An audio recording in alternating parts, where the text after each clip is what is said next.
iyong wanis, ako'y nilikha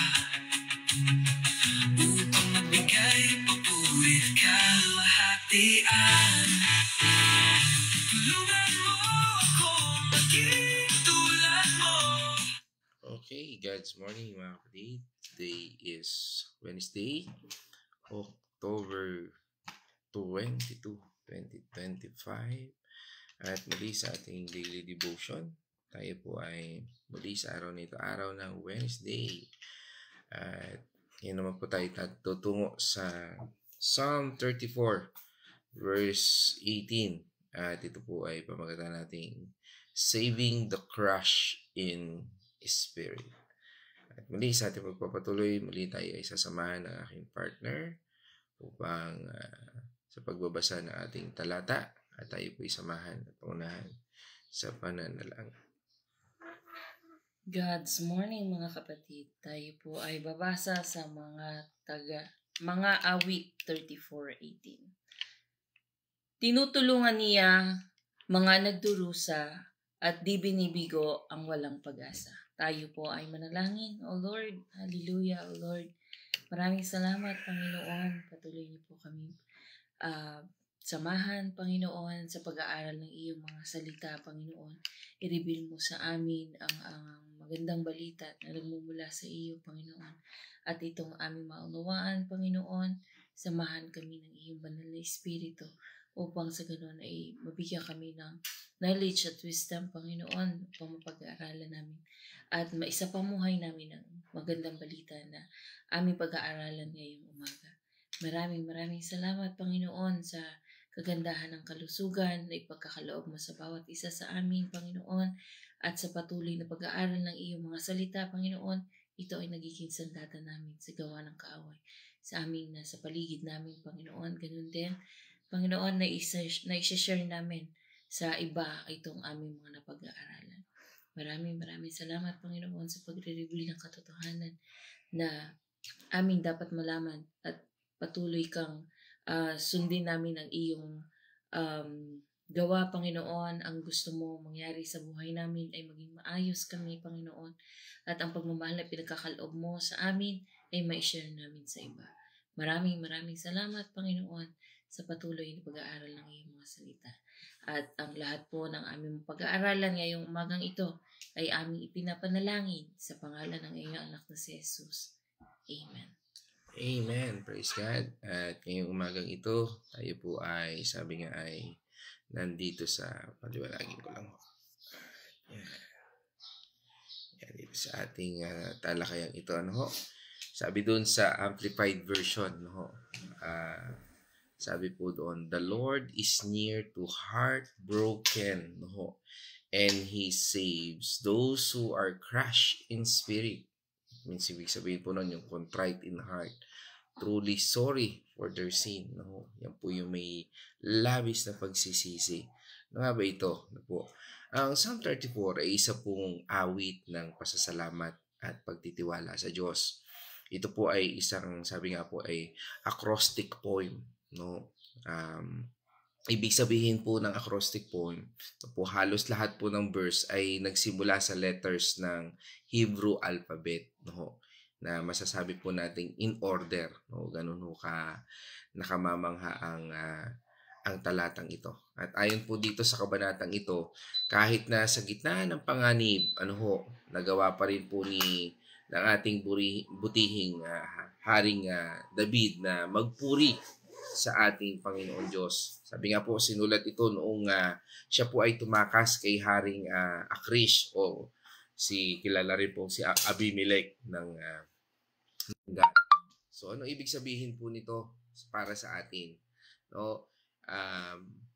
Maaring kung feeling mo broken ka ngayon, parang basag na basag ka, tandaan natin na hindi ka nag-iisa, na malapit ang Diyos sa iyo. May pag-asa, na ang pagsisisi ay daan para sa kapatawaran at bagong buhay, hindi para i-justify mo yung sarili mo. Ano yung purpose mo, Sandaan po natin, kung tayo man ay minsan ay parang lugmok na lugmok, parang baon na baon, no? O parang sabihin natin ay, ano pa ba masasabi natin yan? Down na down, ano?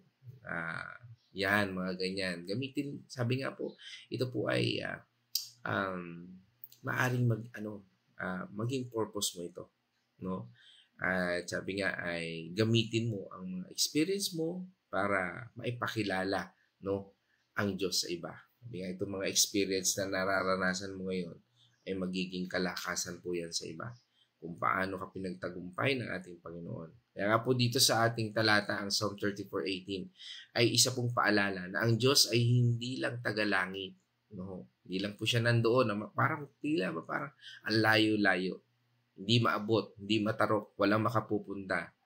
Kundi pinapaalala po nito sa atin na kasama natin ang ating Panginoon Diyos sa hirap at ginhawa. No? Parang kasal, tayo ay magsasama sa hirap at ginhawa. At yan po yung nagmula sa ating Panginoon. At ang Diyos mismo ang siyang nangako. Maaring ang brokenness mo ngayon ay hindi hadlang, kundi maaring maging stepping stone para makilala mo ng higit ang Diyos sa buhay natin. Di ba? Parang nananahan pa tayo, kaya pa natin. Okay lang baliwala lang si Lord Pero pagka yung talagang lugmok ka na, talagang mapapataas na lang ang kamay mo sa Diyos. At dito sa mundo natin, kapag crush in spirit ka, no, yung ibig sabihin natin, parang sabi nga natin kanina, parang basag na basag ang loob mo, sobrang bigat ng problema, meron kang guilt, no, o pagkabigo, no. Madalas yan ang mga feeling, no, na minsan nasasabi nga natin na pag nararanasan natin itong bagay na ito, Lord, nasan ka? Tinatanong natin ng Diyos, di ba? Yung parang ang layo-layo mo, Lord, no? Pero ang sabi nga po ng Bible, hindi. Sa exact moment na yon, ang pinakamalapit sa iyo ay hindi ang kaibigan mo. Hindi ang magulang mo, hindi ang pamilya mo. Kung sino? Ang Diyos. Kaya minsan, di ba? Minsan feeling mo talaga ang mga tao sa paligid mo parang nawawala, naglalaho sa buhay mo.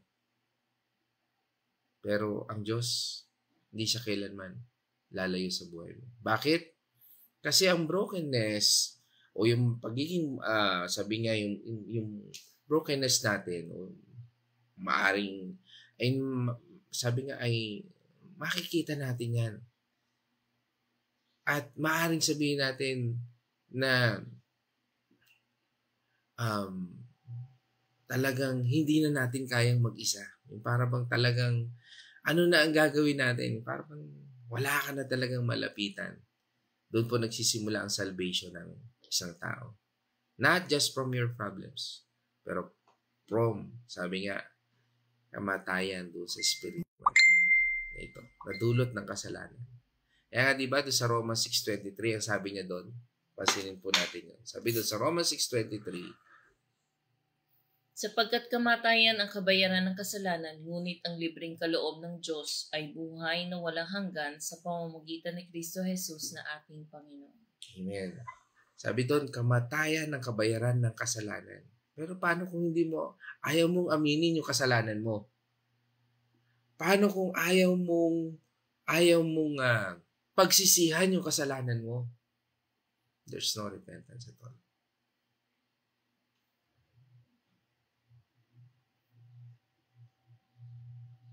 Dahil, sabi nga ron, kabayaran ng kasalanan ay kamatayan at ang handog ng Diyos ay buhay na walang hanggan. Kung tayo ay susuko natin ang ating mga kasalanan at mamamatay tayo sa kasalanan ito, doon tayo sasagipin ng ating Panginoon Diyos. Sabi nga, malapit lang ang ating Panginoon Diyos sa mga wasak na puso natin ito. Kung yung mga kasalanan ito ay ating pagsisisihan, kapag tayo po ay masasabi po natin, kapag tayo heartbroken, hindi lang yan, broken sa relationship. No, minsan iniisip natin yan, broken sa relationship. Pwede po, ang sinasabi po rito na broken sa relationship ay guilt sa kasalanan mong paulit-ulit. Yung lagi kang nagkakasala, addiction, kasinungalingan, pwede yun po yun. Patuloy kang nalulugmok sa addiction o yung mga kasalanan yan na paulit-ulit o patuloy ka nagsisinungaling, yan po yun. Maari yung brokenness na yan ay yung pagkabigo sa sarili. Yung feeling mo failure ka sa pamilya mo, sa karir mo, o sa faith mo. O maaring yan ay pagod sa buhay. Parang tila ba, pagod na pagod ka na. Parang wala ka ng pag-asa. Yan po yung mga brokenness na sinasabi dito. Pero ang promise ng Diyos, malapit siya sa iyo. Hindi ka niya iiwan, hindi ka niya pababayaan. Hindi siya yung tila na pag tinawagan mo, nag-message ka, I'm busy. Wala siyang status na I'm busy, I'm tired. Wala po siyang ganun. Sa kanino? Sa mga naniniwala sa Kanya. Kung ikaw ay mananampalataya, naniniwala at nagtitiwala sa Panginoon, hindi siya busy. Lagi siyang all the time sa iyo. Lagi siyang nakasama mo. Pero ba't gano'n, Pastor? Minsan, hindi ko siya maranasan kasi hirap na ako sa pinagdadaanan ko. Minsan kasi nananahan ka sa sarili mong lakas eh. Ayaw mo pa rin isuko kay Lord eh. Kaya nga sabi ng Panginoong Jesus, sabi niya mismo, di ba? Doon sa Mark 2 verse 17, Mark 2:17, yes. Mark 2:17. Narinig ito ni Jesus kaya't siya'y sumagot. Hindi nangangailangan ng manggagamot ang walang sakit, kundi ang may sakit. Naparito ako upang tawagin ang mga makasalanan, hindi ang mga matuwid. Kaya nga po nandun ang Lord. Andun ang Panginoon sa mga taong may sakit. Andun ang Panginoon sa mga taong may kasalanan. At kung hindi tayo lalapit sa Panginoon, it means we have pride. Kaya nga ang Panginoon Diyos, lagi siya nandoon. Sabi niya doon, di ba? Sabi ng Panginoon, hindi ako naparito para sa mga magagaling na. Nandito ako para sa mga may sakit. Hindi ako naparito para sa mga walang kasalanan, kundi narito ako para sa mga makasalanan. Kaya nga, your brokenness is not a curse. It's an invitation para maranasan ang kapangyarihan ng ating Panginoon Diyos. Kaya nga itong crush in spirit natin, kaya mapapansin mo yung tunay na Kristiyano, pag sila'y nakagawa ng kasalanan, talagang bigat na bigat sila sa kanilang kalooban. At tinitingnan po yan ng Panginoon Diyos. Those crushing spirits, sabi nga, sa Amplified Version, sabi niya, the truly sorry for their sin. Yung talagang sising-sisi sila doon sa mga kasalanan nila.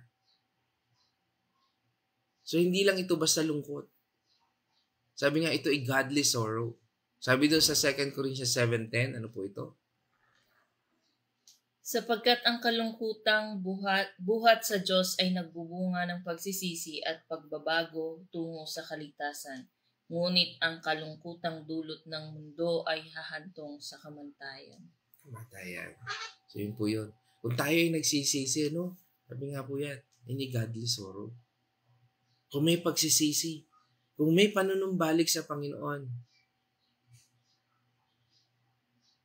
Kaya nga napag-aralan natin, di ba, yung dalawang klase ng calling, yung general calling at saka effectual calling.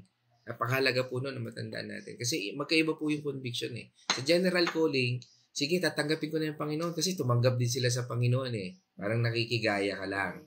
And that is the reason that the general calling na yan, yun yung sinasabi ng iba na yung salvation hindi na nawawala. Pero bakit hindi mawala ang kasalanan? Ba't hindi mawala yung pagbabago sa buhay mo? Bakit may course pa rin? Bakit nandyan pa rin yan?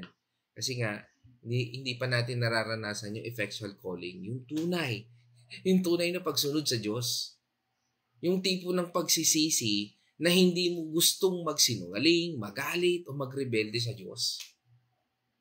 Kapag ang puso natin ay sinasabing ay contrite, no? Ibig sabihin po nun, durog sa pagsisisi. Kaya from the word itself na sinabi niya doon is contrite. Ibig sabihin, durog na durog ka, parang wasak na wasak ka. Doon mo mararamdaman ang only grace ng Lord. Hindi po only rice. No, hindi only ulam. No, only grace ng God. Kasi doon sa mga pagsisisi natin, nandun ang Panginoon Diyos, kinakanlong tayo. Gustong-gusto ng Panginoon Diyos na idulog natin. Kasi alam niya eh. Alam niya yung kasalanan natin. Wala tayong kayang itago sa Panginoon Diyos. Pero ang gusto ng Panginoon Diyos, isuko mo sa Kanya. Magsisik tayo sa Panginoon. Bigyan natin ng example si Peter. Di ba? Doon sa Luke 22, verse 62, sige, basahin po natin yun. Bigyan natin example si Peter. 22:62. Lumabas 22. Si Pedro at umiyak ng buong pait. Yun. Lumabas siya ng buong pait. Bakit? Kasi, sabi niya doon noong una sa Panginoon, nano ko na lang po yun, yung buong pait siya lumabas. Bakit? Sabi ng Panginoon, siya ay malapit ng pumunta sa heaven, at mamamatay na siya. Sabi ni Peter, hindi ko yan papayagan, Panginoon. Hindi mangyayari yan. Sabi niya, may magkakalulu sa akin. Sabi niya, hindi mangyayari yan, Panginoon. Sabi niya, alam mo, Pedro, bago tumilaw ang manok, 3 beses mo akong itatatwa. At nangyari ang bagay na yun. At nung nalaman niya yung kasalanan yun, alam naman natin the story, talagang 3 beses talaga. At doon tumilaw ang manok. At nun, yun ang naging paalala sa kanya. There is a repentance. By that time, yun po yun. Yung sinasabi sa Luke 22 verse 62. Na talagang buong pait yung pagsisisi niya. Tinatwa niya yung Diyos, pero nagsisi siya. Kaya nga po yung brokenness niya ang naging daan para buhayin siya ulit ng ating Panginoon sa Kristo. Na dahil doon naalala niya ang Panginoon Diyos. Na dahil doon na nakita niya, hindi ko nga pala kayang manahan sa Panginoon Diyos. Kailangan ko pala talaga ang Panginoon Diyos. Kailangan ko pala talaga ang church na ito. That's why there's a church ngayon. This is church age. Kaya po tayo nagtitipon-tipon bilang mga kasapi na iglesia upang tayo ay mapaalalahanan. Kaya nga kung ikaw ay crushing spirit ngayon, mga oras na ito, o maaaring sa susunod, ito'y paalala sa atin na mayroong divine reset para sa'yo. Katulad nito. Bakit? Kasi, una, you're the best position para marinig ang boses niya. Kung talagang ikaw ay nandun sa crushing spirit, maririnig natin ang Panginoon Diyos. Wala ka nang malapitan, Lord, ano ba nangyayari sa buhay ko? Bakit ganito na lang ng ganito? Parang, gusto ko masaya na lang pero bakit ganito? Tandaan natin, kapag nawala na yung pride, mas klaro ang direksyon ng Diyos sa buhay mo. Sabi nga sa atin sa Psalm 51 verse 17, Ang handog ko, O Diyos, na karapat-dapat ay ang pagpapakumbabang pusong mapagtapat. Yun ang handog natin sa Panginoon. Yung pusong tapat.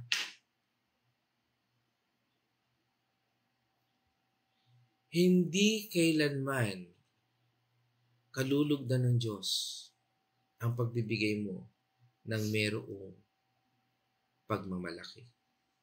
Kaya nga kung ang bigay mo lang ay piso pero meron kang pagtatapat, Lord, ito lang po yung kaya kong bigay.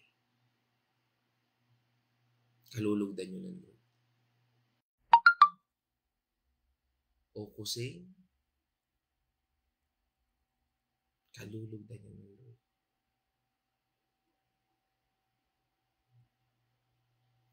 Kalawa, your pain becomes your ministry. Yung iyong problemang yan, yung iyong nararanasan na yan, o yung pinagdaanan mo, yan ang magiging ministry mo.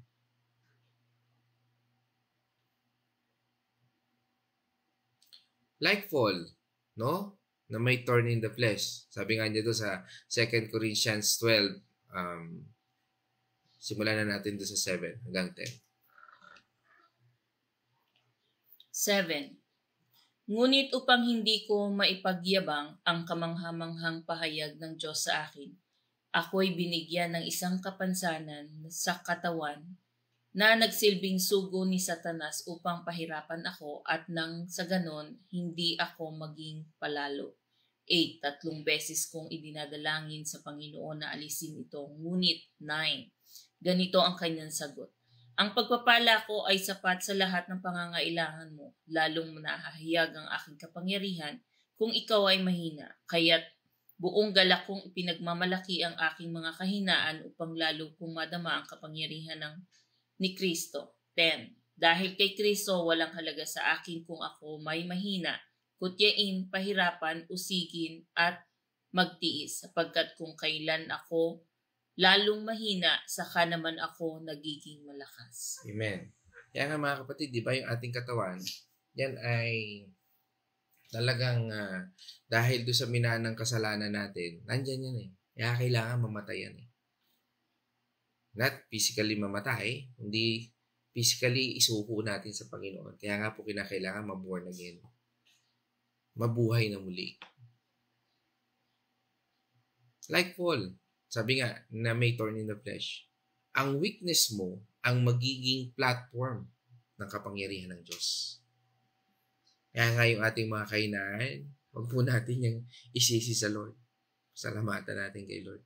Dahil gagamitin niya ng Lord. Yan yung magiging ministry mo. Totoo nga naman. Totoo po.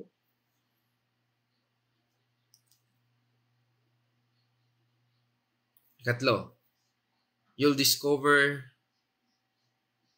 na ang purpose mo ay hindi maging perfect. No? Sana gusto mo maging perfect. Hindi po eh. Walang magiging perfect eh. Kundi maging testimony ng biyaya ng Diyos. Minsan gusto natin yung maging perfect na tayo. Pero hindi. Dito sa ating paksa ngayon, pinaalala sa atin ng Panginoon Diyos dahil gusto niya maging testimony ka ng biyaya niya. Gusto niya na maranasan mo ang mga bagay na yan kasi gusto niya makita ng mundong ito kung sino siya, hindi kung sino ka. Kaya nga yung mga cracks na yan, na parang tila ang laki ng mga agwat sa buhay mo, dahil natin yung mga cracks mo na yan na magpapakita ng liwanag ng Panginoon Diyos. Minsan binabasag talaga tayo ng Panginoon. Di ba yung banga? Kung may ilaw sa loob niyan, di ba? Hindi makikita ang ilaw. Binabasag talaga yan ng Panginoon. Para bakit? Magliwanag. Tingnan natin yon sa 2 Corinthians 4:7. Ngunit kaming pinagkalooban ng kayamanang espiritual na ito ay hamak na sisidlan lamang tulad ng mga palayo upang makilala ang dakilang kapangyarihang ito ay sa Diyos at hindi sa amin. Amen.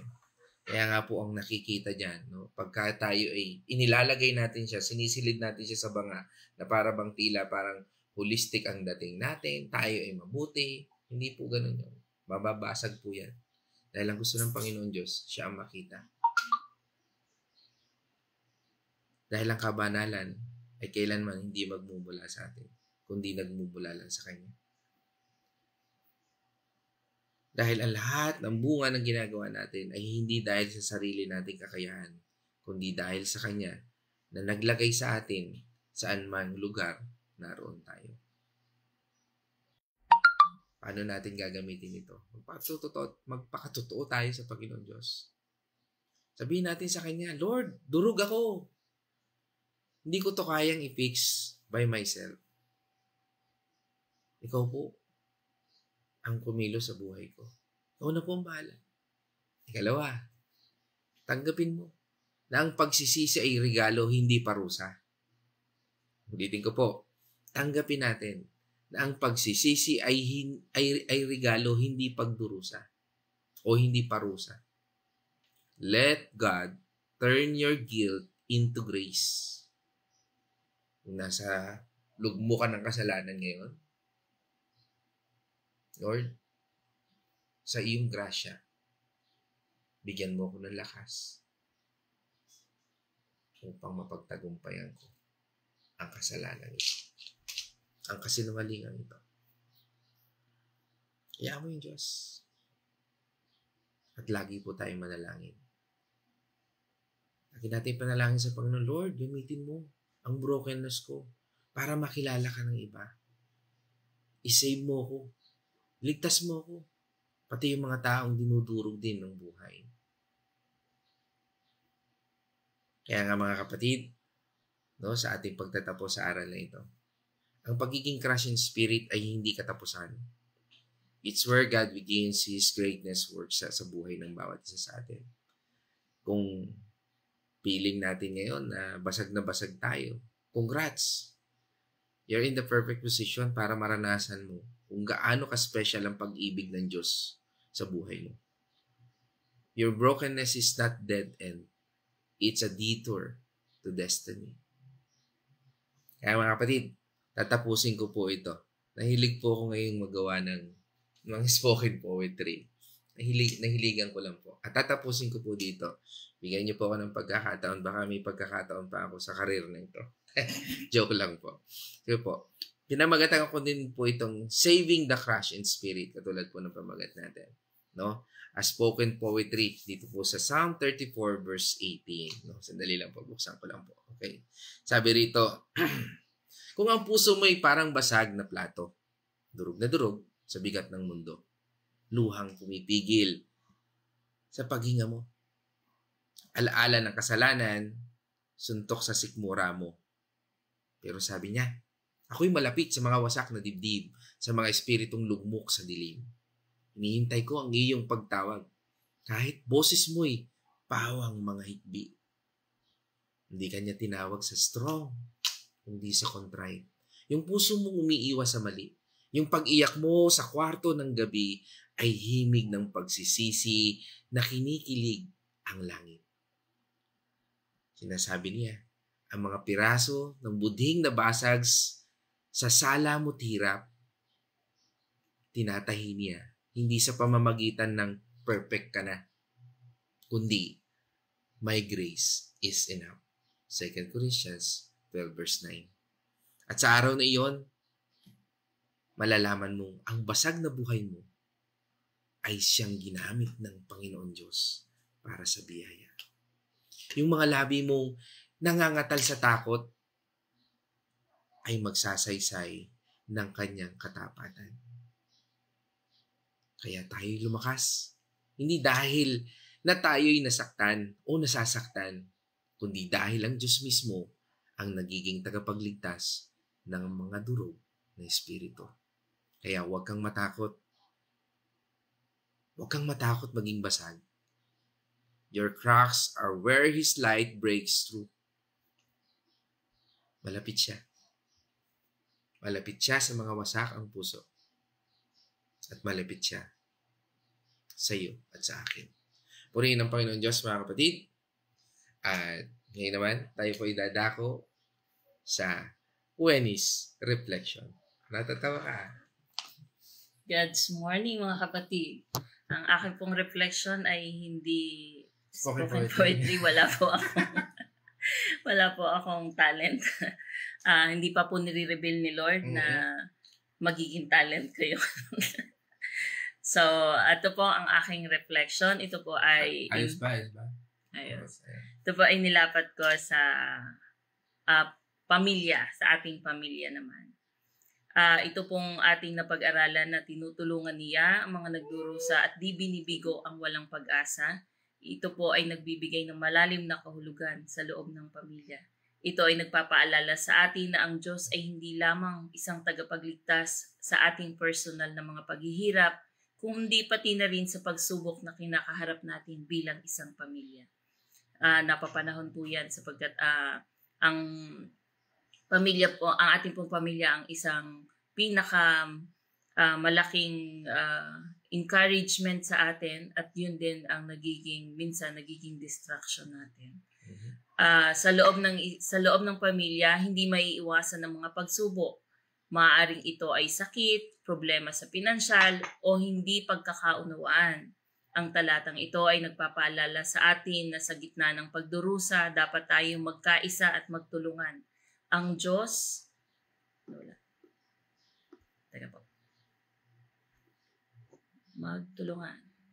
Ang Diyos ay naroroon upang aliwin at palakasin ang bawat isa sa atin. May mga pagkakataon ang pamilya ay nagdaranas ng kawalan ng pag-asa, Maaring ito ay dahil sa problema sa anak, sa pagkawala ng trabaho o iba pang mga krisis. Ito pong ating napag-aralang ito ay nagbibigay ng pag-asa na hindi tayo bibiguin ng Diyos.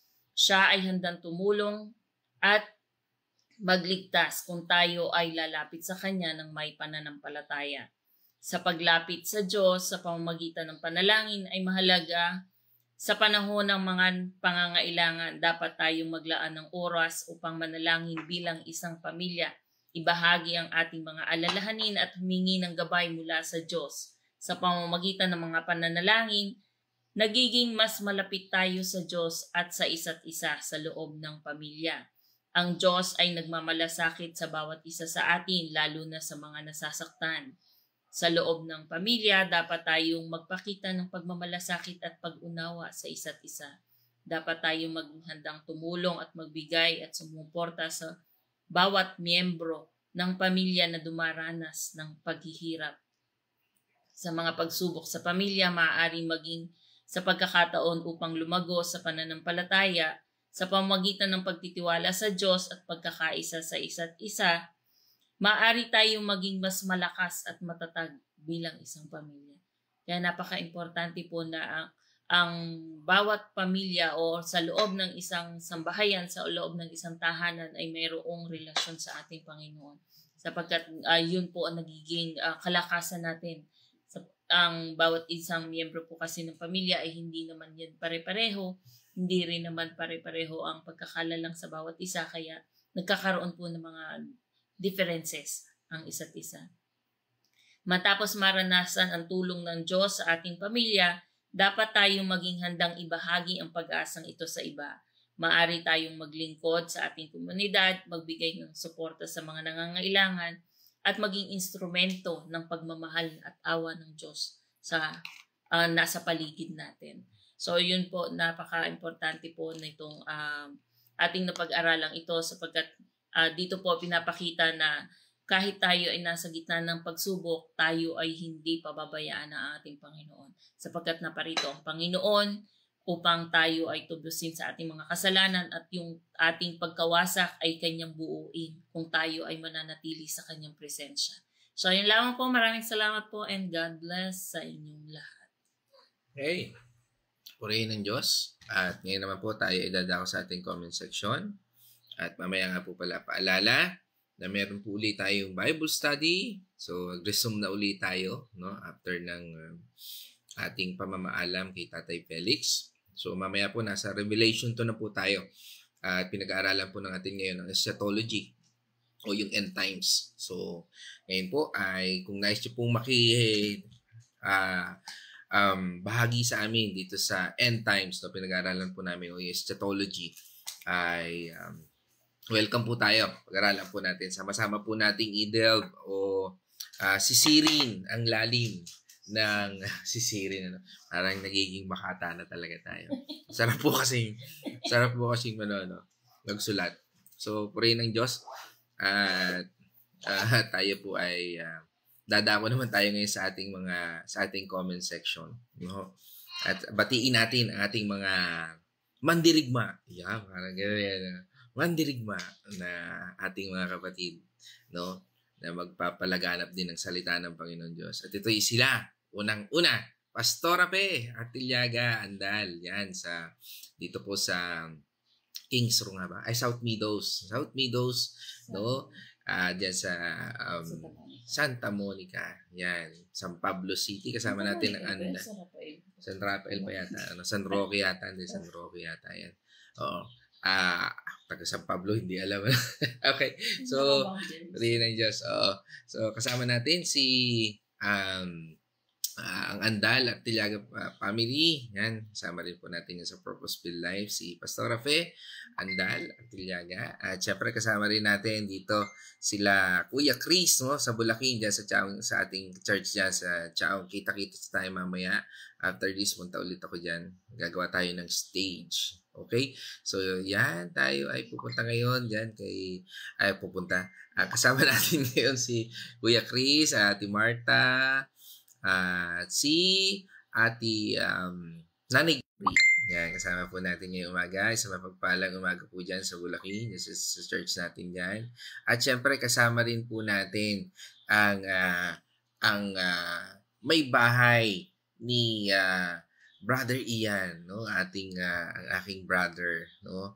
Yan, ang isa sa ating, sabi nga ay ang ating gitarista, no? Kasama natin ang kanyang may bahay mula sa Israel, no? Sa mismong sinilangan ng ating Panginoong Jesucristo. Si Sister Maria Fe, no? Purihin ng Diyos, kapatid. So, lagi, it's second time, no? Tama, second time na nakita ko siya rito. Pero, I know na laging nanonood ng replay. Pero ngayon kasama po natin siya. Isang mapagpalang umaga dyan sa Israel. Ito po sabi ni Kuya Chris, nawa po ay gumaling ang aking asthma at lumakas ang aking paghinga. Amen. Jesus name. No ho. Tiwala lang tayo sa Panginoon, Kuya Chris. Ano ho. Okay. God's morning. At kasama rin po natin ngayon, syempre sa Pampanga, si Ate Cindy Mercado. Kasama rin po natin. Yan. God's morning sa lahat. Sabi nga ni Nay Winnie from Villa Escudero. Kasama rin po natin ang Patuwal family. Yan, kasama po natin.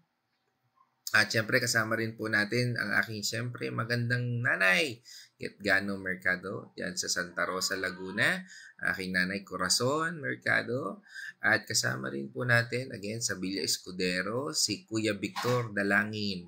At binabati natin ang Dalangin family. Yan sila Kuya Hector, Nanay Tessie, at syempre Ate Lisel at ang mga kiddos nila. No ho. Yan sila Mikmi, sila Ayla, at sino pa ba? Si Gab, no? Tama na, nasa ibang bansa rin.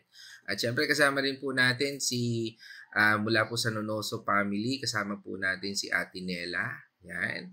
Yung Ate Nela Nonoso. Yan. Kasama rin po natin ang Nonoso family. Yan. Pagbati ni Winnie, Maripe, Lorena, Patual, Tobier, Kate Rose, Patual. Yan.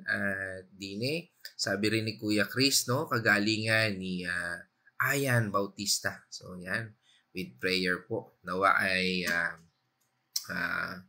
siya ay patuloy na pagalingin na ating Panginoon Diyos. Yan. At ganun din. Kasama po natin ngayon din ang ating kapatid na lagi rin yan ma-attend din po sa Bible study at sa mga gawain natin mula from Dubai, no? Si Maria Bunalos, yan kasama rin diyan si Lorena, no? Lorena Patual, yan kasama rin diyan. At sino pa? At yun, ang sama rin natin mula sa Liliw, no? Laguna, no? Ang Arosena family sa pangunguna po ni Nanay Edna. Yan. At from USA, ito lagi rin natin kasama ito. Kasama po natin si Nurse Abby from Sharrell, Washington, no? Si Nurse Abby daw kasama po natin. Yan. Siyempre kasama rin natin ang Family Biray, no? Sa pamumuno ni Sister Grace. Driving buses, ingat, and patuloy na gabayan ng Panginoon. Siyempre, batiin natin ang aking best friend, si Mike Biray. Yan. At ang buong family, ang Biray family. Yan, okay? So, sabi nga dito ni Nay Winnie, nawa po ikabit na ang wifi. Ako, talagang purihin ng Diyos. Ano? Kasi mga data ang gamit, no? At medyo malaki ang consume pagka-data, ano ho. In Jesus name, ano ho, pray natin yan. Ano ho, God's morning. Yan, sabi nga ni Sister Gori, no? Aba, naka-online din. Okay, so, blessed morning. Yan. Sabi nga dito ni Sister Abby, thank you, Lord, for always being there for us, even we sometimes forget to follow you all the times. Nga naman, ano ho, pero napakabuti ko ng Panginoon Diyos. Kaya laging paalala natin, no? Na hindi tayo iiwan ng Panginoon. At ito kasama rin po natin, syempre, ang ating mula din sa Carmelite, no? Ang Azucena Tanyo family sa pamumuno ni Ate Carmeline, syempre, ng aking best friend din, si Brother Arthur, no? Yan. At syempre, batiin din natin ang mga kiddos na nakikinig. Ano? At talagang, yan si Pau at syempre, si Joline, no? At sama rin natin dyan si Tyron, no? Si Engineer Tyron, no? Azucena. Yan, na lagi rin nakikinig po sa atin. Okay? Sabi nga dito ni Sister Abby, to God be the glory. Amen, no? Kalakasan, sabi nga ni Naigori, sa lahat ng may karamdaman. Amen. No? At siyempre kasama rin natin si ang aking bayaw, no, si Bernard Castillo Mandigma, no. Talagang mandirigma din to, no. Sabi nga God's morning po at patuloy din na ipalaganap ang salita ng Panginoon Diyos, no, sa angmang site, no. Laging huwag kalimutan ang pananalangin, no. Kasama po natin yan sa ECMS Construction at laging kayong gabayan ng Panginoon at ingatan. Sabi nga dito ni Sister Gori, ni Nanay Gori, sabi daw, Lord, bigyan mo po kami ng kalakasan sa mga pagsubok at nawa po ay maranasan namin siguro ito, ang kapayapaan ng lahat. Amen. No? Okay. Sabi nga dito ni Nay Weni, no, sa kanyang testimony, at ito, dahil po sa Panginoon, gumaling po ang aking anak na matagal na pong may sakit. Amen. Yan ang kapangyarihan po na ating Panginoon Diyos. Ay, hallelujah, sabi nga ni Kuya Chris. At syempre kasama rin natin from Bacolod, si Kuya George Pios. No? Purihin ang Diyos, no? Sabi nga dito ni Nay Winnie, Lord, your will be done. Okay? God's morning, everyone. No? Okay, so, yan. Sabi nga dito ni Nay Winnie, Lord, I will follow you. Yan, praise the Lord, sabi ni Atinella. Yan. Okay, sabi dito ni Kuya Chris, salamat po sa iyong mga salita, Panginoon, na magbigay ng kalakasan na tulad naming nahihirapan. Purihin ka, Panginoong Jesus. Amen. No, naririnig po ng Panginoon Diyos yan. Hallelujah. Yan ang gusto ng Panginoon. Sabi nga, thanks God. Okay, sige po. Skip natin yon. No? At salamat din po. Yan, pag-iingat sa lahat. At syempre kasama rin po natin ang aking magandang pinsan dyan sa Cotabato City. Syempre batiin natin dyan ang lahat, no? Binabati natin sa pamumunan ni Ate Judith, no? Judith Brigule, no? Getgano Brigule Chua. Yan. Isang mapagpalang umaga, ate, at sa lahat dyan, kila Kuya Tata, kila Jude, sa lahat, no? Nandyan, hindi ko na mabanggit sa dami, no? Yan, sa lahat ng nandyan. So, purihin natin Panginoon Diyos, mga kapatid. At dito po tayo magtatapos. Ano ho? At wala na ho dito sa comment section. At kung meron man po ako nalimutan, maaaring humabol. Bisa kasi may mga humahabol. Hindi ko nakikita rito sa comment section. Pero ganun pa man, mga kapatid, ay isang mapagpalang umaga sa inyo. At patuloy lamang po tayo na maging bahagi ng kabutihan ng Diyos. At kung ano man ang ini-impart sa atin ng Panginoon na gawin natin po ito ng taos-puso at may pananampalataya sa Kanya. At kung tayo man ay dumaranas ng mga pagsisisi o mga sa anumang bahagi ng buhay natin na hindi natin maunawaan, sabi nga ang Diyos, patuloy siyang kikilos at magpapahayag sa atin. Anuman ang ating kinaharap. Mga kapatid, tunay siyang dakila at dapat purihin magpakailanman. Tayo po ay manalangin. O maraming Diyos na makapangyarihan, salamat sa iyong dakilang gawa. Patuloy, Panginoon, ang lahat ng ito ay ikaw, Panginoon, ang nag-orchestrate. Ikaw ang nagsimula at ikaw rin, Panginoon, ang magtatapos. Kaya nga, Panginoon, sa lahat ng ito, ang lahat ng papuri at pagsamba ay tanging sa iyo lamang. We acknowledge, Lord, na ang iyong banal na Espiritu ang siyang kumilo sa bawat isa sa amin upang maganap ang gawaing ito na patuloy, Panginoon, na nagsisilbing iyong daanan, iyong source, O Lord, upang ibahagi ang iyong mabuting salita. At sa pahayag na ito, Lord, patuloy namin kayong pinupuri, sinasamba, at sa lahat ng ito, Lord, dalangin din namin, Panginoon, na sa bawat isa na narito ngayon at mga makikinig pa lamang, Lord, ang pagpapala mo ay higit at sapat sa bawat isa sa amin.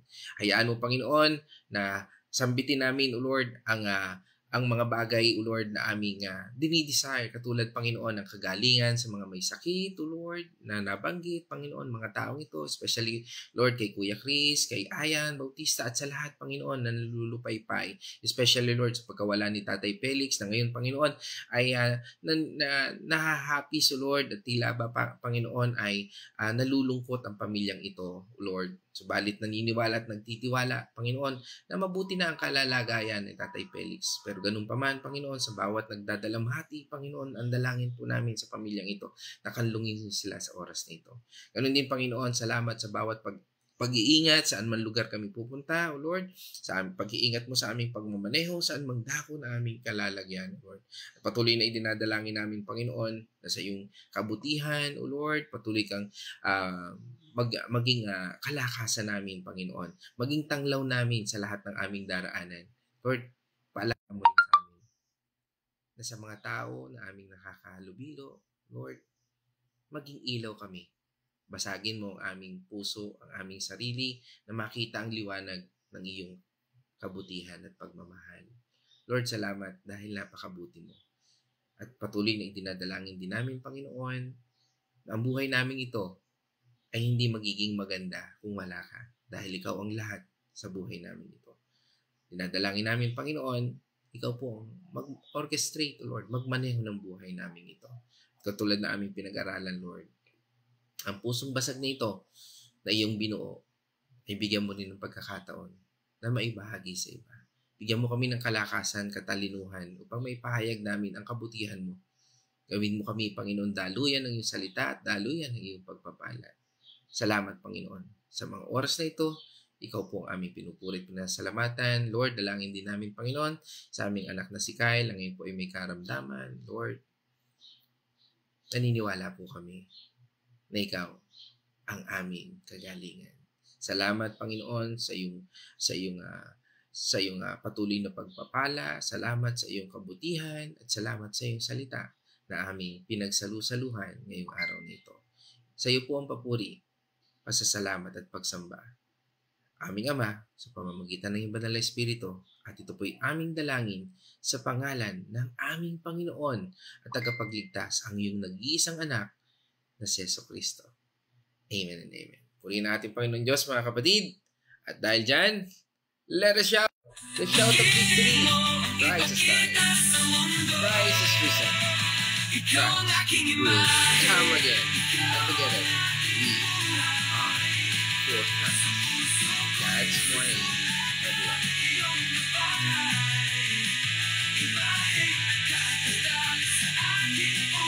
Salamat po kami ay nilikha sa wangis mo.